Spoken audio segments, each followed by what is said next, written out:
What's up YouTube, Thatsa here, bringing you guys a super cool VGC 2015 replay. We're going to be leading off with Greninja, Charizard Y, Garchomp, and Aegislash. My team I've been working on for the past week or so. I'm really liking the way it works. We're leading off against a bit of a Perish Trap team, another one that uses Dugong. So we see Gengar, Scrafty, Gothitelle, and Dugong. If you remember the game I played against Frank White about last week, I think, Dugong packs Perish Song, has Thick Fat, has like Encore Disable, tons of utility coming out from this thing, and it just makes a great secondary Perish Song user. I think it's pretty much replacing the use of Politoed, and I really like seeing it, but I know it's tech now, so we're going to be able to try our best to check it. This guy had about like 1850 rating on Battle Spot, so this guy was super high ranked up there, so we're going to start things off, get right into it, and hopefully show you guys some really cool play against this new type of Perish Trap. Alright, so we see Greninja Charizard. I think Greninja is a great lead here, because if he doesn't want to go Perish Trap, I can just pop a Mat Block. Otherwise, like, Greninja can just KO Gengar most of the time with a Dark Pulse. So I think Greninja is a great Pokemon here. We see the standard Scrafty lead, have to expect an eject button on that guy. That is the standard item of choice on that thing.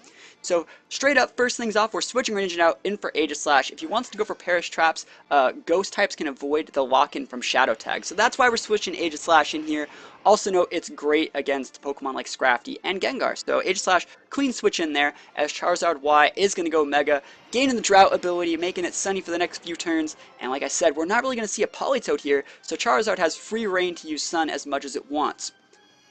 So there we go, Charizard acting up the Drought here, making Sunlight turn harsh, as we see the Fake Out come in on what was the Greninja slot, and the super standard Perish Song. So Charizard gets a free turn to do whatever it wants with, as we go for an Overheat. Overheat can be able to do a ton of damage in the sun, targeting that Gengar slot, and I should be picking up the KO here. Yep, picking up the KO on the Gengar, that's huge. I mean, I play this, the first turn of this game, perfectly. We avoid the Fake Out, we KO the Gengar, we even switch in a Ghost type that can switch out from the Perish Traps. So pretty cool stuff to see. We force Gothitelle to come in to keep the trap going. And it's going to protect this first turn. So my Charizard's pretty useless, I would say, at this point in the game. As we see Aegislash go for a King Shield, I'm trying to block that Scrafty from doing a ton of damage, trying to lower its attack through blocking a knockoff or something like that. So he's going to go for the knockoff, going to bait him into that one. He's going to sharply lower his attack stat, as my Perish Trap count is going to start going down. But I just feel so ahead right now. We see the Scrafty switch out and Dugong come in. So Dugong, like I said, packs Encore Disable, Perish Song, bunch of cool stuff. We go for an Overheat on that slot. Not really doing that much since we've already sharply lowered our special attack. Also note that that thing most likely has the Thick Bat ability, reducing damage.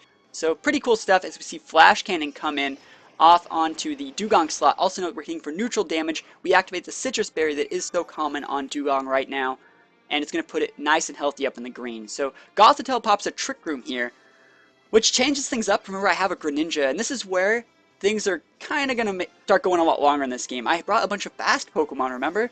So it's not really, I have to wait the Trick Room out. Long story short, I gotta wait this Trick Room out if I want to have a chance at winning the game here. We switch Garchomp in here as we see Heal Pulse come in off onto the Dugong slot from the Gothitelle. So this guy's definitely making plays. He's coming back from that really bad turn one as he pops a brand new Perish Song.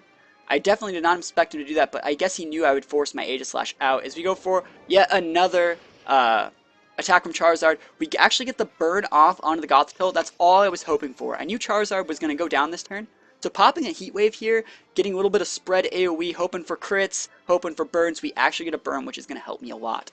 So everything's Perish count is going to start falling. Charizard's count is going to drop all the way to 0, but Charizard picked up the KO on Gengar, forced the Citrus out of the Dugong, burned the Gothitelle. This thing did a ton of work this game.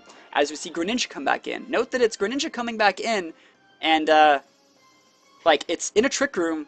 I could have sent Aegislash out here. I definitely could have sent it out. We see the third Perish Song of the game get used, so everything has different markers. Gothitelle and Dugong share the same marker. I think Garchomp has maybe a different one, and Greninja has a different one. So it's going to start getting kind of tricky here as we see Sunlight finally goes away. Lefty's proc from the Gothitelle, and I don't feel like I'm in a terrible spot.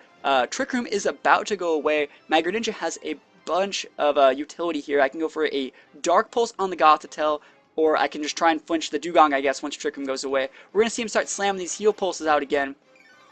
I mean, he's not really restoring that much, But we'll see what happens. And he's going to go for a disable here. So he's disabling my Greninja. Pretty good here. Dark Pulse is now disabled. Kind of sucks to see it, but it's pretty much whatever. So since Dark Pulse is disabled, I should have went for the Ice Beam there. I think if I went for the Ice Beam there, the game was straight up over if I KO'd the Gothitelle right there. But I definitely made the misplay falling for the disable, which kind of sucks as Perish counts are still dropping even lower. We have 3 Pokemon at 1 and Greninja is at 2. So we're going to see him withdraw Dugong, not really wanting to get KO'd here. Coming in with Scrafty, yeah, this is his last Pokemon. It's going to get an Intimidate off on Garchomp, which is pretty good even though Garchomp only has 1 more turn left. And, oh yeah, he uses his Gothitelle too here. So yeah, he goes for a Heal Pulse, not really going to be able to do anything here. Rock Slide's going to come out. I don't really know why I went, yeah, Rock Slide's much better than Earthquake, that way I'm not hitting my own Greninja here. So Ice Beam's going to come out here. Protein Boosted. Note that I'm targeting the Scrafty slot just because I knew Dugong was switching. So trying to do a ton of damage here. We actually get a critical hit. I would have loved to see a freeze there, wouldn't that be cool? But yeah, critical hit on Scrafty as we're going to see Gothitelle and Garchomp both go down here to the Perish Song. And there's not going to be any more Pokemon to really trap anything in, but these are both of our last Pokemon. Remember, my Greninja still has 1 more turn before it's going to faint, so Greninja still has 1 more turn left to power play, and Dimensions are finally going to switch back to normal, just in time for a slow Pokemon to come on the board, right? Isn't that kind of funny? So Dugong's here. Dugong's going to pop a Protect, as we have to expect the Fake Out from Scrafty, but yeah, Scrafty's going to Protect instead. It's much safer to go for the double Protect than to just go for anything else. And this is where I think I make another misplay. Note that I went into offensive stance, and I didn't even have to. That was definitely a misplay on my part. So next time I play against this, I probably should have just King Shielded there, or Wide Guarded, just because I knew he was going to go for the Double Protect. I tried to take advantage of him going for a greedy turn, using Perish Song and Fake Out. It actually didn't work, as we see he's going to go for the Disable on my Shadow Ball, which kind of sucks. But for the most part, I'm actually just going to be Flash Cannoning here, as we see him start Drain Punching his own Dugong to go back up into a healthy range. He probably thought I was going to try and King Shield that turn, went for a free turn. I get a second crit on Scrafty. It doesn't really matter all that much, as we see Dugong go for a Protect. I'm actually just going to ignore the Dugong. I know it has absolutely no way to really win the game. Like, by itself, it doesn't have any offensive moves, and if it wants to go for Perish Song, Aegislash will actually faint last, so I'll be able to win through there. So I go for a King Shield here. We're taking out the last few turns of the game. He goes for the Perish Song, but like I already explained, there's really no way that he can really take out my Aegislash here. He goes for the knockoff. It's going to be able to knock off my weakness policy, but not before it activates. I love the way the weakness policy works like that. I'm going to get a ×2 attack and special attack, and even though I don't have Shadow Ball, I still have Flash Cannon. I am going to be able to take out the Scrafty and clean this game out against a really high-ranked 1800 guy.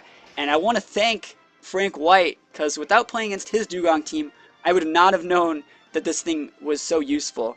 So Perish Song's ticking, but my opponent's just going to run right there. There's no way that Dugong has any offensive moves. It has Protect, Encore, Perish Song, and Disable. So it doesn't even have any offensive moves. It just has a Citrus Berry, and if you taunt it, it would have... I guess if I had Taunt would have just won the game right there too, but nothing I had Taunt. And either way, good game, pretty long game, and it was super fun to play this on stream. I could not believe the hype after I won that game.